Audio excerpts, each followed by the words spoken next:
everybody, welcome back to episode 2 review of Loki, the variant, as the episode is called. And yeah, this is the one where we learn a bit more about what's going on. We learn a bit more about the concept of the sacred timeline and the big reveal at the end. What me and my girlfriend really were enjoying the episode, and so when we get the reveal of Lady Loki, now apparently, in like the international markets, the character was not titled or not credited as Lady Loki. I can't remember the actual character's name, but it's actually the character of Enchantress. When I looked at that, I'm like, that did not look like that did not look like a Loki variant. That looked like Enchantress, because all the Loki variants have black hair and all that. But no, this looks like Enchantress, and it makes sense. The green magic, all that. So, and it's only second episode of 6. We're not even halfway through the series yet. It seems way too early to blow your load on revealing the Lady Loki. No, there's either another Loki behind this Loki. I think she's just wearing a Loki headpiece and all that, or there's some other villain besides that. But at the same time, allegedly that this Loki variant seems to still have the same signature as Loki. So it's interesting to see where they're going to go with that. It's also wondering what the hell is that actual plan that she's doing, because she literally sent a bunch of reset devices, which basically disintegrates all the things that happened prior to that incident and basically resets the timeline into the sacred timeline itself. See, what I thought she was going to do initially was send it into TVA, but no, she sent it in the sacred timeline, which actually doesn't make any sense. Because the way they kind of show the sacred timeline, and the way that the variance of the sacred timeline happens, is that whatever happened to cause that variation, the reset charge basically just erases. So how exactly will the reset devices actually affect them and the sacred timeline? Clearly, it's doing something, but I'm given the explanation they have.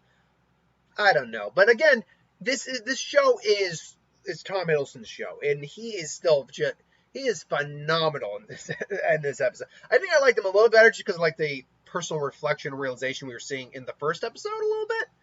But this one, we still get to see that when he sees the Ragnarok, the end of Asgard, the realization he makes. I love the explanation of not only how the Lady Loki is hiding, but how they explain it, in the sense that hiding in apocalypses, because at that point, nothing you do is going to matter. It's going to completely, it's going to get wiped out anyway. And I love that too. That was maybe we should try something subtle, can you make bird noises? And then he just goes, "We are from the future. You're all about to say, are we from the future? Is TV of the future? I mean, it's futuristic." And he's like, unbelievable. I do like that. I did like that a little bit. The whole scene where he uses the analogy with the salad, the salt, and the pepper, and then just washes it away with the tea. I thought that was really good. I like seeing Miss Minutes show up. That was a lot of fun. Are you paying attention? Are you are you just recording, or are you actually alive? A little bit of both. And hey, stop it. Come here. Oh, hiding in the computer, huh? It is interesting, just this dynamic we see, and the fact that Owen Wilson's character, who I am loving, Agent Mobius, by the way, I am loving this character because he's clearly not an idiot. He's clearly a very intelligent person that even Loki can't pull the wool over that easy. But it's one of those things where he sees something in Loki that is something about this Loki. I think he sees something different going on. Then again, maybe it's just the most recent Loki that they have the ability to actually reason with and talk with to some degree. Ultimately, though, what we learn out of this is, first off, we learn about the whole sacred timeline thing, how it's, again, a little bit more about how it functions. But it raises a couple questions that a lot of people bring up. The timekeepers keep getting brought up, and they're going to keep being brought up. But the question is, first off, is Kang a timekeeper? One of them did look a lot like him. I don't think so, but I wouldn't be shocked if there's a connection with this. I think there's some very strong connection with the TVA and Kang. We won't get that until Ant-Man Quantumania, but I still think there's a very strong connection with that.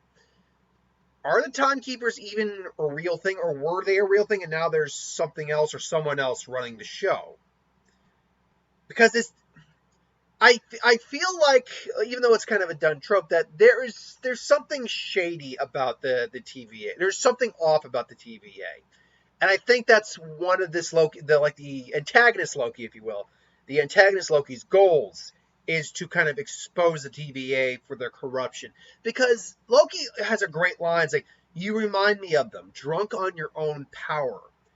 And I think that's a very prudent line, that because Loki and him have that conversation. Loki and Mobius have that conversation about belief. It's like, where you come from and all that, and belief, and why it's so important. But to question it, and Loki has that great experience. Like, in my experience, no one who's bad is truly bad, but no one who's good is truly good. Like, even as weird as it is, even Captain America, he lied to Tony. He lied to Tony trying to protect him, but ultimately that lie caused more problems. Can you truly say that Cap is truly good because of that? I mean, yeah, Cap, for all intents and purposes, is truly a good human being. But even he's got, his flaws. Cap isn't perfect. And I think that's kind of what Loki's getting at a little bit. Maybe not evil, per se. Not everyone who's truly good is truly good. Not everyone who's good is truly good. Not truly evil, but flawed characters, flawed human beings. And just like everyone who's truly bad isn't truly bad. I mean, let's quickly go through the human race real quick here. Or the MCU villains. Obadiah Stane. Was he truly evil? He was a bad guy. But at the same time, he did, was it greed? I mean, did he want to, he knew his weapons would be sold, but it was ultimately for his country. If he didn't think it'd be beneficial to anyone besides him, maybe he wouldn't have done it. And I mean, he wasn't a truly evil person to begin with anyway. We know that. Moving on to Abomination. He's a soldier, but is he truly evil? He was someone who was facing his own, not mortality, but his own age, and the whole time it's up, and he didn't want to lose that. So that the motivation there isn't truly an evil motivation to a degree. Loki obviously isn't truly bad by any stretch of the means. Red Skull, he's a Nazi, so that one might be going on there. Now again, that's assuming you agree with Loki's stance of no one is bad is truly bad, no one is good is truly good. Thanos is a perfect example of that. Was Thanos truly evil? Thanos was evil. But there was a rationale that in some cases, in some arguments, made sense to why he was doing what he was doing. So it's a difficult thing to say whether or not someone is truly evil or truly good. And I like that conversation they have. But that goes, I think that's again where I'm going for that, is that truly good versus truly evil line, and TVA drunk in their own power. Well, I don't think a vast majority of the TVA are corrupt or anything. I think they're just doing the job that they're asked of. I do think there's clearly dark shadiness to the TVA. They have their own propaganda system with Miss Minutes. There's files that you can't access about the Timekeepers, creation of the TVA. You can't access those files. Although, to be fair, it was it was, I think, more that it's like, no, you're going to be doing what you do. You're going to be doing what you were told. So I think that was kind of the case there. Although I have a feeling those files are limited as well. And in the and I think in not the trailer, but the credits, and I think the previous episode, we saw that there's this level you're not allowed to go to. So I have a feeling that might be there is something about the TVA that's probably corrupt on some level. There's a secret the TVA is hiding that they don't want you to know. And I have a feeling Mobius, first off, I don't think Mobius is a Loki variant. I don't think that. B, I don't think Mobius is actually the bad guy either. I think he's going to be just as surprised about what goes on with the TVA as well. Because like he said, it's about faith. It's about belief. And what happens when that belief is challenged? You got to confront that belief. or your belief is, completely uprooted, things along those lines. So, yeah, I mean, we're only in episode 2 right now. We got 4 more episodes to go here. And I do recall saying, it's like, don't be surprised about who you don't be surprised about seeing some faces you might not have been expecting. By the way, yeah, I do have a blemish. If you see a little dot, it's not the computer. I do have like a zit that kind of got a little out of hand, but it's healing up. It's a beauty mark. But yeah, so that first off tells me we're going to see more Loki variants, not just the rogue Loki and the rogue Loki, our Loki and the rogue Loki. But I have a feeling we're going to see some characters, because we're probably going to see the ramifications of what the female Loki, we'll call her the female Loki for right now, until they specifically come out and say Enchantress in the series, we're going to call it the female Loki. We're going to probably see the ramifications of what the female Loki did.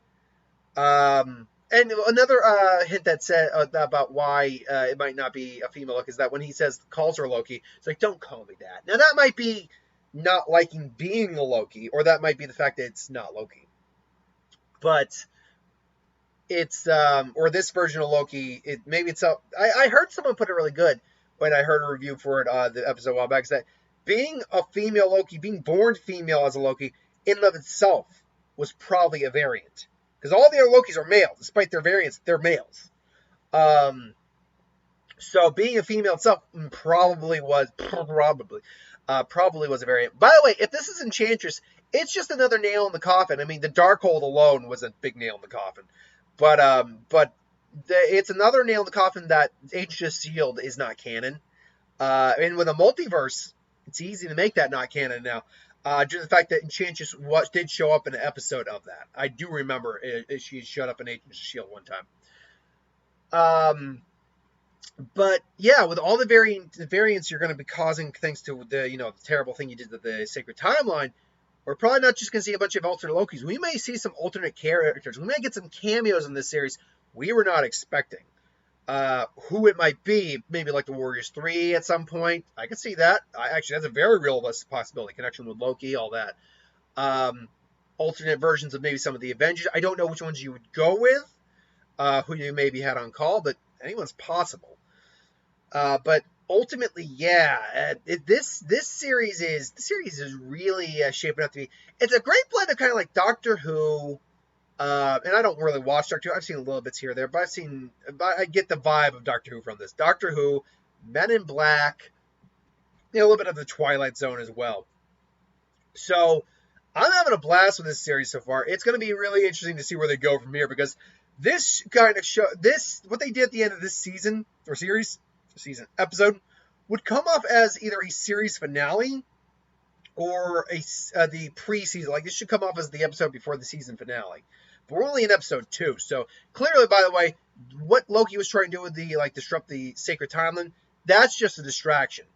Whatever Loki, it's clear, by the way, that with one other line we had, that whatever this female Loki's objective is, it has to do with the Timekeepers. Because she told him, because the woman she kidnapped told him how to find the Timekeepers.